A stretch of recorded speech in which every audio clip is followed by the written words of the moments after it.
గడిచిన 10 ఏళ్లుగా ఆంధ్రప్రదేశ్ రాష్ట్ర రాజకీయాల్లో మెల్లగా తన స్థానాన్ని పదిలం చేసుకోవడమే కాదు, ఎన్నికల్లో 21 సీట్లతో జనసేనని ఆంధ్రప్రదేశ్ ప్రభుత్వంలో కీలకంగా మార్చి ఏపీ ముఖ్యమంత్రి తర్వాత స్థానాన్ని కైవసం చేసుకుని కార్యసాధకుడిగా మారిన జనసేన అధ్యక్షుడు పవన్ కళ్యాణ్ గారు సహనానికి, ఓపికకి అందరూ ఫిదా అయ్యారు.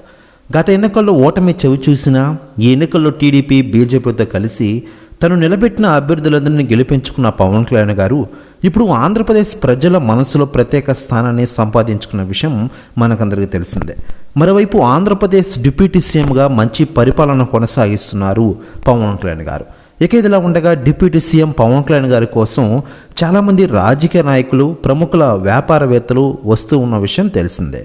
ఇకపోతే తాజాగా అందుతున్న సమాచారం ప్రకారం పవర్ స్టార్ పవన్ కళ్యాణ్ గారి కోసం భారతదేశ ప్రముఖ వ్యాపారవేత్త అంబానీ గారు వస్తున్నారట ఆంధ్రప్రదేశ్కి.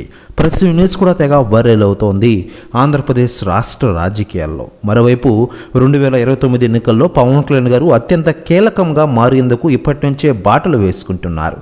ఇకపోతే అధికారులతో పరుగులు పెట్టిస్తున్నారు.